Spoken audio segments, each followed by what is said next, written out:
Okay, let's start today's lecture, and it is about integration by partial fractions. ठीक है, integration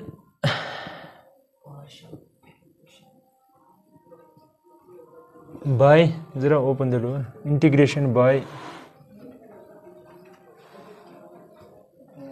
partial fractions. यहाँ पे देखो आप, अगर आपके पास एक पॉलिनोमियल है p ऑफ x, दूसरा पॉलिनोमियल है q ऑफ x, ठीक है, ये भी पॉलिनोमियल, ये भी पॉलिनोमियल, इसको हम बोलते हैं रेशनल फंक्शन। क्या बोलते हैं? यानी कि रेशनल फंक्शन क्या होती है? Ratio of two polynomials. लेकिन एक बात जरूरी है कि जो ये q होता है ये नॉन जीरो होना चाहिए, जीरो नहीं बनना चाहिए, ठीक है, अदरवाइज प्रॉब्लम हो जाएगी। इसको कहते हैं रेशनल फंक्शन। क्या कहते हैं? Rational function. Rational function. अब मसला है कि रेशनल फंक्शन को कब कहेंगे प्रॉपर रेशनल फंक्शन और इम्प्रॉपर कब कहेंगे, ये बात याद रखना। अगर degree of q of x is greater than degree of p of x, ठीक है, तब आप रेशनल फंक्शन को कह सकते हो कि ये जो रेशनल फंक्शन है ये प्रॉपर रेशनल फंक्शन है। क्या है? प्रॉपर रेशनल फंक्शन है।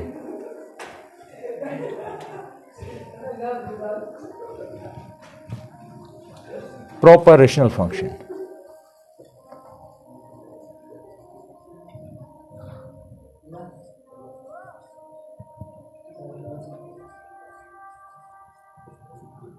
आपके पास है फॉर एग्जाम्पल ये, यहां पे देखो आप, प्रॉपर कब कहेंगे? देखो इसकी डिग्री क्या है, ये है ना पॉलिनोमियल ऊपर, ये भी पॉलिनोमियल है। अब यहां पे देखो इसकी डिग्री 2 है, इसकी डिग्री 1 है ना, दैट मीन इसकी डिग्री ज्यादा है। लेकिन यहां से दूसरी बात यह है कि दोनों पॉलिनोमियल्स हैं तो इनका रेशो बनाएगा, उसको हम कहेंगे रेशनल फंक्शन। लेकिन डिनोमिनेटर की डिग्री ज्यादा है, इसलिए इस रेशनल फंक्शन को हम कहेंगे प्रॉपर, ठीक है, प्रॉपर। अब मसला इम्प्रॉपर का इसी हो, इम्प्रॉपर का क्या मतलब हुआ? अगर degree of q of x, या वो भी एक ही बात है, q of x less or equal to degree of p of x, ठीक है, तब हम कहेंगे देन और ऑफ x हम लिखेंगे इज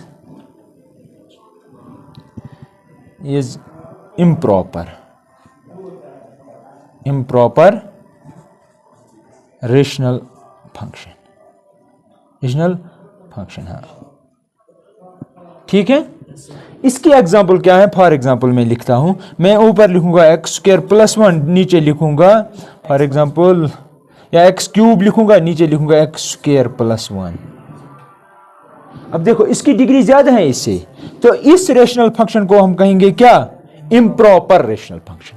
जो इम्प्रॉपर रेशनल फंक्शन होती है याद रखना, उनको याद रखना। ये इम्प्रॉपर रेशनल फंक्शन यानी कि आर ऑफ एक्स आपके पास कोई इम्प्रॉपर रेशनल फंक्शन है, हम ये है for example suppose this is improper rational function, ठीक है, याद रखना।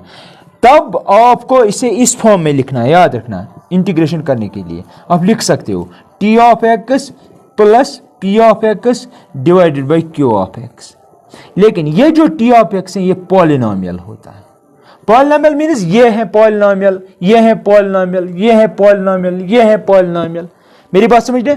अगर इम्प्रॉपर रेशनल फंक्शन आपके पास है उसको आप ऐसे लिख सकते हो, लेकिन ये जो टी ऑफ एक्स है ये पॉलिनोमियल होता है और ये जो होता है ये रेशनल फंक्शन होती है। और इस रेशनल फंक्शन की एक क्वालिटी ये है कि ये प्रॉपर होगी। क्या होगी? प्रॉपर। मैंने इसको कन्वर्ट किया आर ऑफ एक्स को T of x plus P of x, यानी कि यहां पे हो सकता है एक्स प्लस 1, यहां पे हो सकता है एक्स प्लस 2, नीचे हो सकता है एक्स स्क्वायर प्लस 1, ठीक है। हमें अब इस टाइप की फंक्शंस को इंटीग्रेट करना है, तो क्या करेंगे हम? यहां पे देखो, आप अगर आपके पास रेशनल फंक्शन है उसको रेशनल फ्रैक्शन में कैसे कन्वर्ट करेंगे, आप याद रखना। नंबर 1, कैसे रेशनल फंक्शंस को रेशनल फ्रैक्शन। देखिए आप,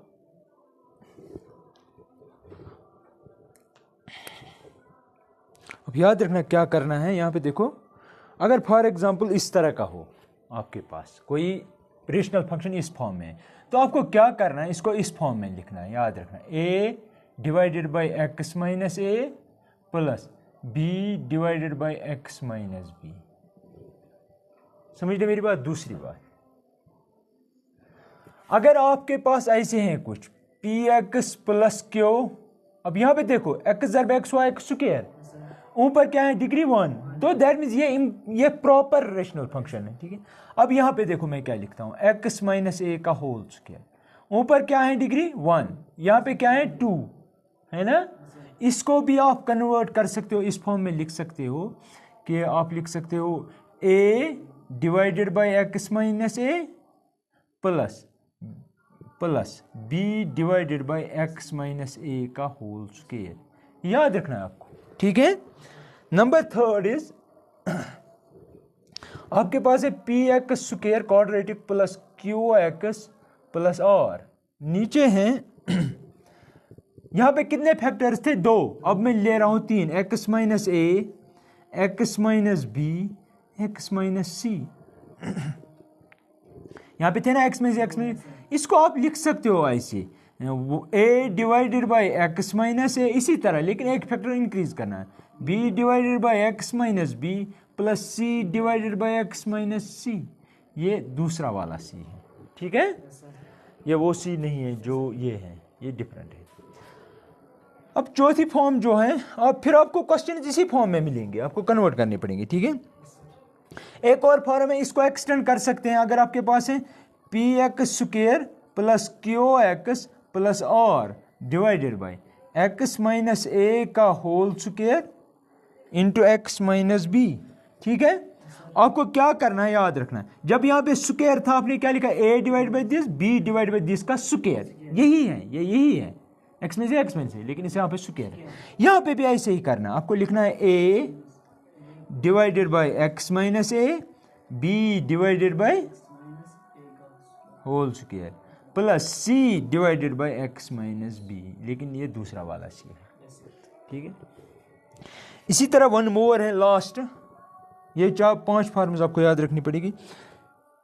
P of X square plus Q x plus R divided by, नीचे है X minus A into X A X square या X square plus B x plus C. याद रखना, ये यहां पे देखो एक्स माइनस ए आप लिख सकते हो इसके बदले ए डिवाइडेड बाई एक्स माइनस ए, इसमें प्रॉब्लम नहीं है। अगर ये फैक्टर इरिड्यूसिबल था, क्या था, इरिड्यूसिबल का मतलब हुआ इसको आप फैक्टर ही नहीं कर सकते हो। फॉर एग्जांपल है इसकी एक्स स्क्वायर प्लस 1, इसको आप फैक्टर नहीं निकाल सकते हो, लीनियर फैक्टर नहीं कर सकते हो एक्स स्क्वायर प्लस 1 को, क्योंकि वो आएंगे एक्स माइनस आई इंटू एक्स प्लस आई, ठीक है। तो इसका मतलब हुआ इसके बदले आप ये लिख सकते हो, आई रियल नंबर नहीं है, ये कॉम्प्लेक्स नंबर है, ठीक है। तो इस फॉर्म को लिख सकते हो plus B x plus C divided by ये सारा factor X square plus B x plus C. समझ रहे ना मेरी बात को, हाँ, यही है ना। एक तो ए डिवाइड बाई ये b x plus c divide by this factor, तो ये है, असल में आपको याद रखना है ये और ये, बस, क्योंकि ये यही है, ये यही है, ये जो है ये मिक्सअप है इसका और इसका, असल में नए जो है वो है ये और ये, ठीक है। मैं अब समझाता हूं with help of example integration में कैसे हेल्प करेगा, ठीक है। आपने लिखा कुछ, चलो ठीक है करो उसे गुबरा। Next is exercise 7.5।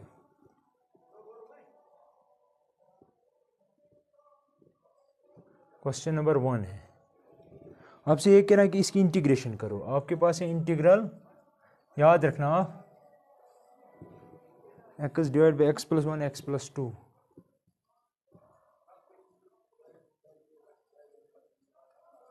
dx। समझ रहे मेरी बात को? आपको न ये देखो न ये देखो, आप देखो फंक्शन क्या है आपकी, किस फॉर्म में है। तो दैट मीन्स आपकी फंक्शन है ऐसे x प्लस रेशनल फंक्शन, दिख रहा है आपको कुछ? ये है पावर 1, ये है x into x y x square. तो दैट मीन्स कौन सी फॉर्म है? पहली फॉर्म। माइनस को छोड़ो, माइनस में क्रिएट कर सकते, दैट मीन्स आपको ऐसे ही लिखना है, आप ऐसे ही लिख सकते हो a डिवाइड बाई पहला फैक्टर b डिवाइडेड बाई, समझ रहे मेरी बात?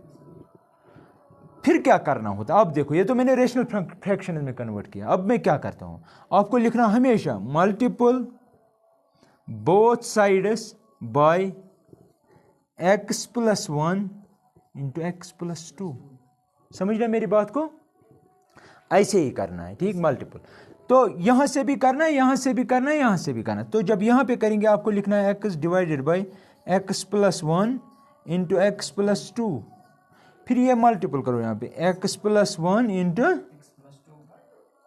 Is equal to a divided by x+1 into x+1 x+2 plus b divided by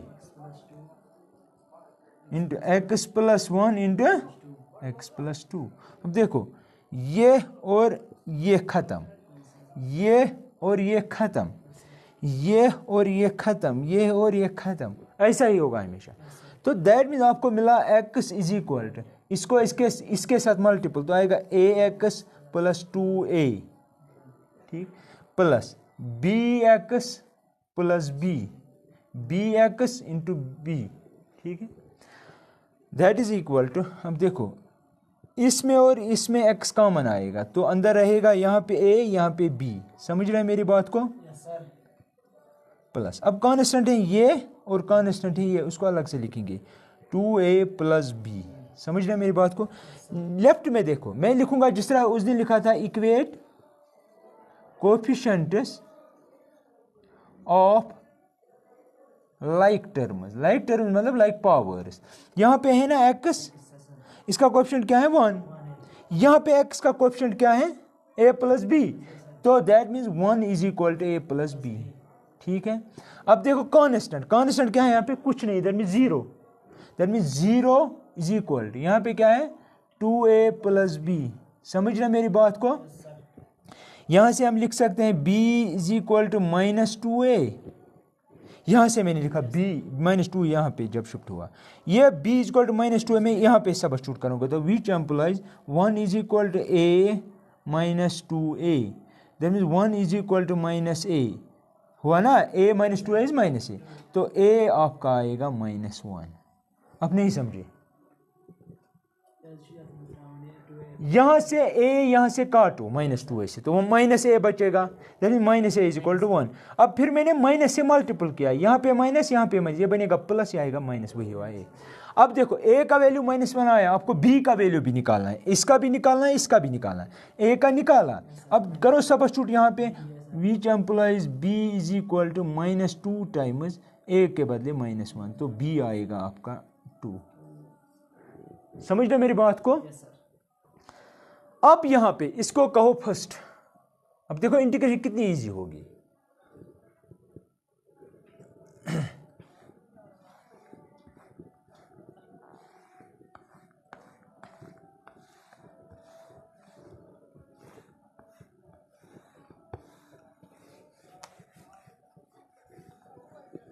देखो यार यहां पे substitute value of a and b in first, वही मैं लिखूंगा, substitute value of a and b in first, we get, करो substitute, तो आएगा x divided by x+1 into x+2। अब देखो a का वैल्यू, a के बदले ये -1, तो आएगा is equal to -1 divided by x+1। b का वैल्यू 2, तो b के बदले आएगा 2 डिवाइड बाई x+2। लेकिन आपको इंटीग्रेशन किसकी करनी है? इसकी, दैट मीन इसकी, लेकिन ये खुद निकला इसके बराबर, दैट मीन्स ये खुद निकला इसके बराबर। दैट मीन्स देयरफॉर इंटीग्रेट अगर बोथ साइड्स करेंगे तो आपको लिखना पड़ेगा x D x divided by x plus 1 into x plus is equal integral of minus D x divided by x plus 1 plus integral of 2 D x, मैंने integral और D x लगाया। हमें इसको कुछ नहीं करना है क्योंकि यह इसके बराबर है, दैट इज इक्वल माइनस बाहर। देखो आपको पता है डिफरेंशिएशन ऑफ लॉग एक्स क्या है, राइट 1 बाई एक्स। इसका मतलब क्या हुआ, integration of 1 by x is log. वही इस लॉजिक यूज करना, माइनस मैंने बाहर कर दिया, 1 बाई एक्स या एक्स प्लस 1 हो एक ही बात है। तो इंटीग्रेशन आएगी log of x plus 1 plus 2 times यहां पे आएगी log of plus c. Answer है इसका, ठीक है, राइट डाउन।